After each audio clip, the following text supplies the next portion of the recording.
Now, there is no doubt that this is a difficult election. It's difficult here in Massachusetts. It's difficult all across the country.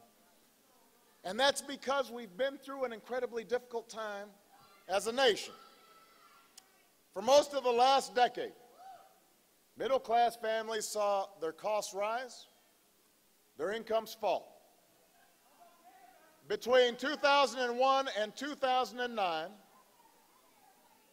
the average wage of middle-class families went down 5%.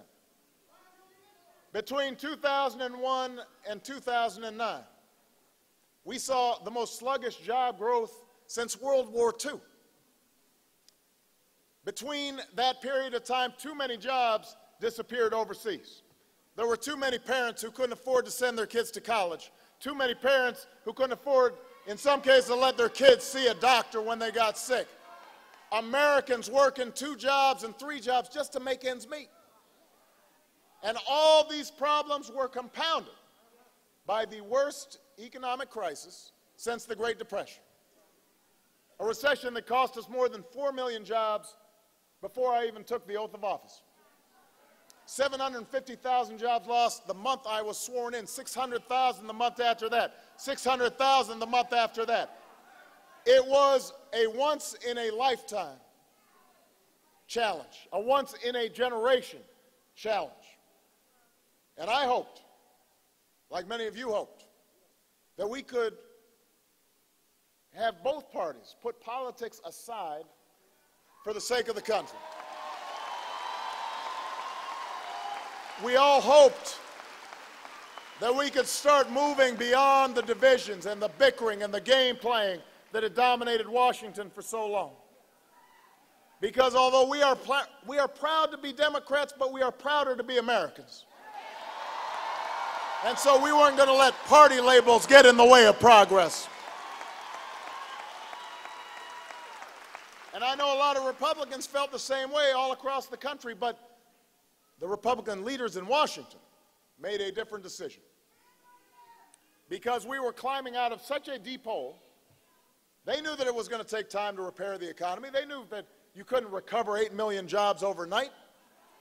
Those folks that Deval was talking about, they knew that they were going to be going through struggles and hardships, and that the longer it took, the more frustrated and angry people would get. And so the Republican leadership made a calculation. It was a tactical decision that if they just sat on the sidelines, if they didn't lift a finger to help, if instead they opposed us every step of the way, if they said no even to policies that historically they had agreed to, that historically they had sponsored and adopted, they figured they could ride people's anger and frustration all the way to the ballot box.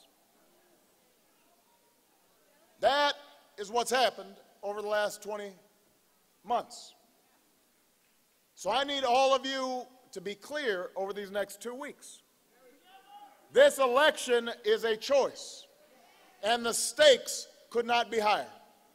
Because if they win this election, the chair of a Republican campaign committee has already promised to pursue the exact same agenda as they did before they took office. That's what they said. The very same agenda that cut taxes for millionaires and billionaires, that cut rules for special interests, that cut middle-class families loose to fend for themselves.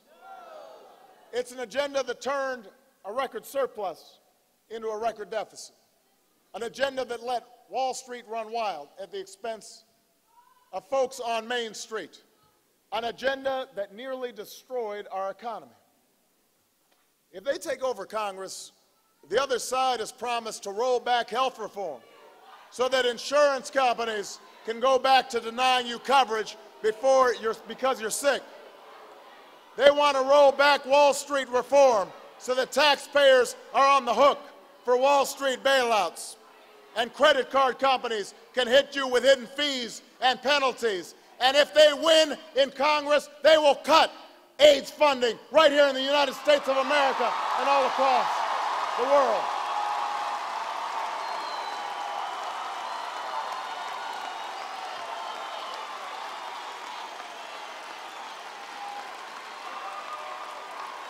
You know,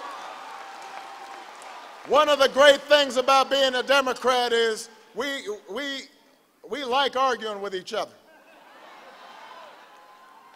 But I would suggest to the folks who are concerned about AIDS funding, take a look at what the Republican leadership has to say about AIDS funding.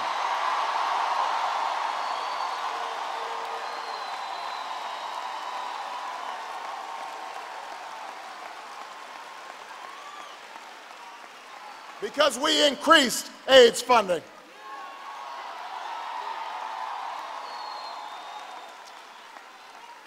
They want to cut education by 20% to help pay for a $700 billion tax break that only the wealthiest 2% of Americans will ever see.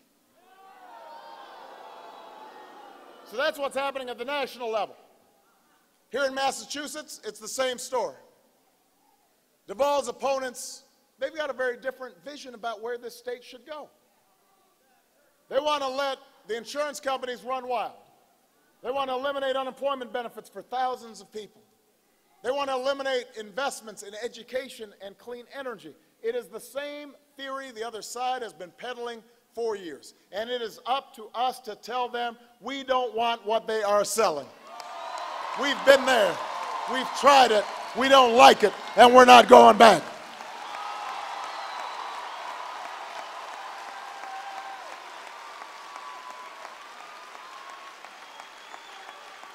I mean, this is not a situation in which we haven't tried it. We tried what they're selling.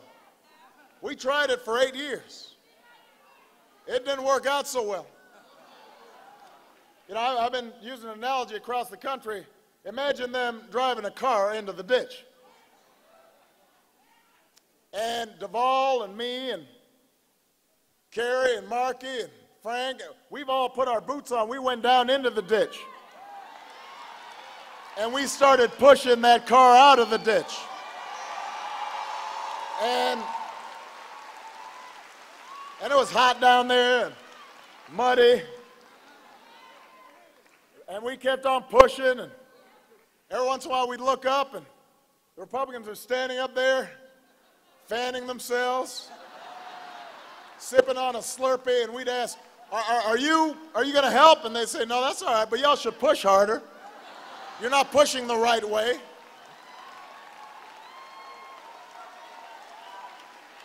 And so, even though we got no help from them, even though they didn't lift a finger, we kept on pushing.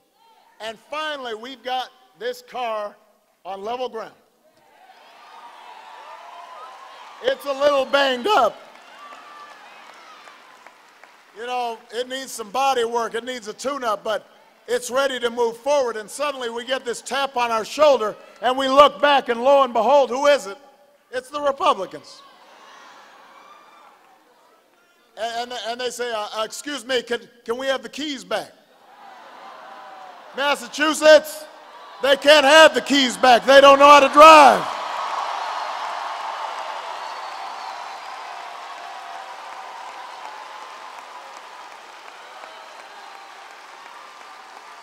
They can get in and ride with us if they want, but they got to be in the back seat.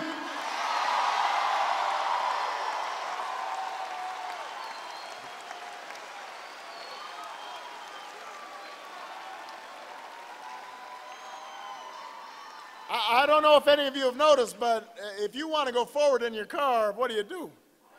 You put it in a D. You want to go backwards, you put it in R.